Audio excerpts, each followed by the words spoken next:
watching the LA Sentinel.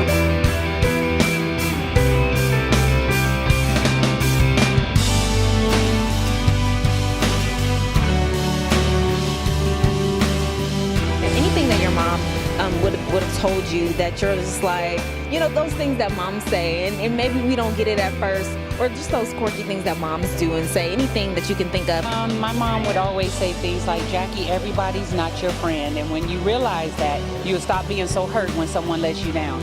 You'll understand that. So that's one thing that she said, and she said, you'll realize it one day, and I do now. Oh, she wouldn't let me outside to cross the street one day and said,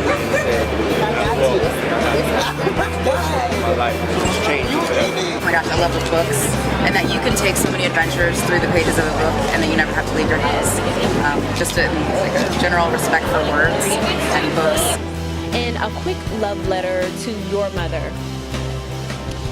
Mother, I love you for teaching me the right values, for never judging me, for loving me unconditionally, despite the fact that I didn't always walk the walk that you wanted me to walk and do it the way that you wanted me to do it, but you never stopped loving me and you never gave up on me. Listen, to my beautiful wife, I love you to death, happy Mother's Day. To my beautiful sister, I love you to death, happy Mother's Day. And to my mom, the woman that put me on this earth, the woman responsible for this gentleman and everything that I am. Thank you so much, Mama, for everything that you did for me over the course of my life, currently, in the past, in the future. I love you now forever. Happy Mother's Day.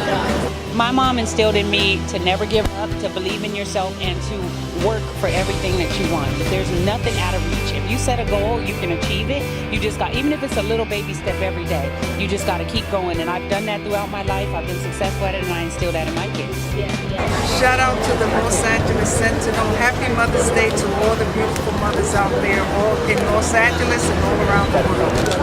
This is Judge Pauline, and the LA Sentinel is my favorite newspaper and the best newspaper in the city of Los Angeles.